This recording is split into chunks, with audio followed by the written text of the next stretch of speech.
નમસ્કાર. Sanjay maths and science એકેડેમીમાં આપ સૌનું સ્વાગત છે. આજે આપણે વિજ્ઞાનના એક ખૂબ જ રસપ્રદ પ્રકરણ સજીવો કેવી રીતે પ્રજનન કરે છે એના વિશે વાત કરીશું. તો ચાલો આ મહત્વપૂર્ણ વિષયને એકદમ સરળ રીતે સમજીએ. અમારો પ્રયત્ન હંમેશા એ જ રહે છે કે વિજ્ઞાનના જે અઘરા લાગતા કોન્સેપ્ટ્સ છે એને કેવી રીતે સરળ અને યાદગાર બનાવી શકાય, જેથી ભણવાની મજા આવે. તો તૈયાર છો? ચાલો નર પ્રજનન તંત્રને એક નવા જ દૃષ્ટિકોણથી જોઈએ. આપણે એવું વિચારીએ કે તે એક જોરદાર મશીન છે અને આપણે તેના દરેક પાર્ટનું કામ સમજવા જઈ રહ્યા છીએ. આ રીતે આખો વિષય એકદમ સહેલો લાગશે. તો ચાલો શરૂ કરીએ આપણા વિષયનો પરિચય. જો લિંગી પ્રજનન માટે બે સજીવોની જરૂર પડે છે, નર અને માદા.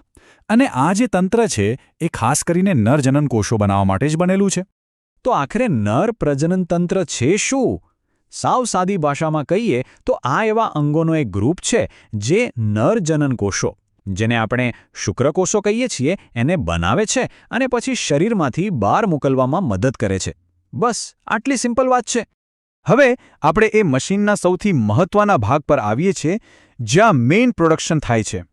આ છે શુક્રકોષ ઉત્પાદન કેન્દ્ર.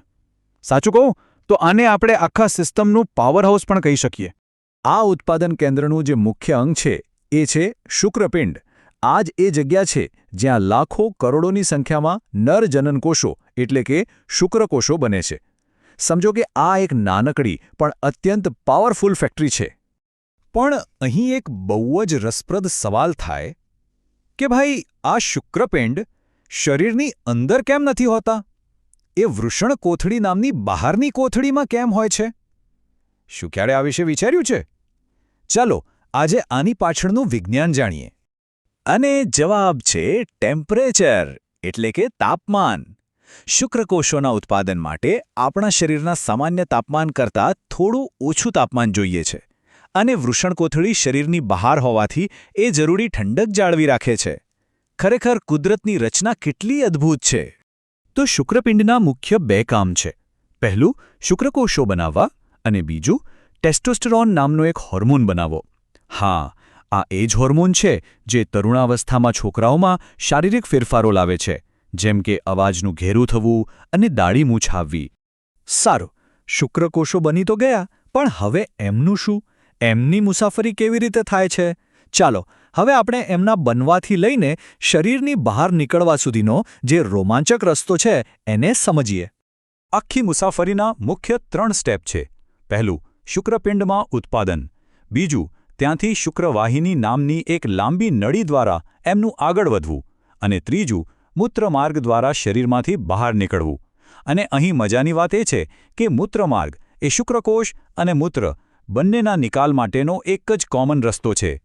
પણ આ મુસાફરીમાં શુક્રકોષો એકલા નથી હોતા. એમની મદદ કરવા માટે અને એમની યાત્રાને સરળ બનાવવા માટે એક સપોર્ટ ક્રૂ પણ હોય છે. ચલો હવે આ સહાયક ગ્રંથિઓ શું કામ કરે છે એના વિશે જાણીએ. તો આ સપોર્ટ ક્રૂમાં 2 મુખ્ય મેમ્બર છે. એક છે પ્રોસ્ટેટ ગ્રંથિ અને બીજું છે શુક્રાશય. ભલે આ દેખાવમાં નાની હોય, પણ શુક્રકોષોની સફળ મુસાફરી માટે એમનું કામ ખૂબ જ જરૂરી છે.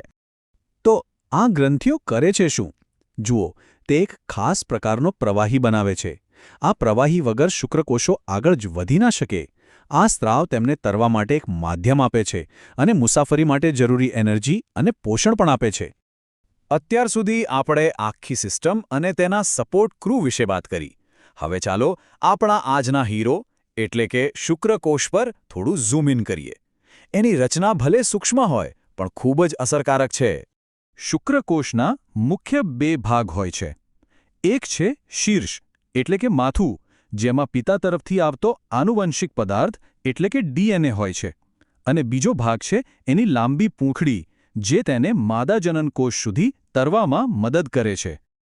આ પૂંછડી છે ને, એ બરાબર એક નાના રોકેટ એન્જિન જેવું કામ કરે છે. એ સતત શુક્રકોષને આગળ ધક્કો મારે છે, જેથી તે પોતાની લાંબી મુસાફરી પૂરી કરીને તેના લક્ષ્ય એટલે કે માદા અંડકોષ સુધી પહોંચી શકે. તો આ હતી નર પ્રજનન તંત્રની એક આખી સફર. ચાલો આપણે જે પણ શીખ્યા એના મુખ્ય મુદ્દાઓને એકવાર ફટાફટ યાદ કરી લઈએ. ટૂંકમાં કહીએ તો નર પ્રજનન તંત્ર એક ખાલી અંગોનો સમૂહ નથી, પરંતુ શુક્રકોષો બનાવવા, તેમને પોષણ આપવા અને તેમને શરીરમાંથી બહાર પહોંચાડવા માટેની એક આખી સિસ્ટમ છે, જેમાં દરેક ભાગ એકબીજા સાથે મળીને કામ કરે છે. આશા છે કે નર પ્રજનન તંત્રની આ સરળ સમજૂતી બધાને ગમી હશે અને બધું જ સ્પષ્ટપણે સમજાઈ ગયું હશે.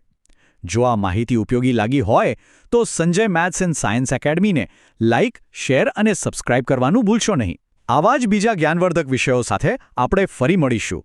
આભાર.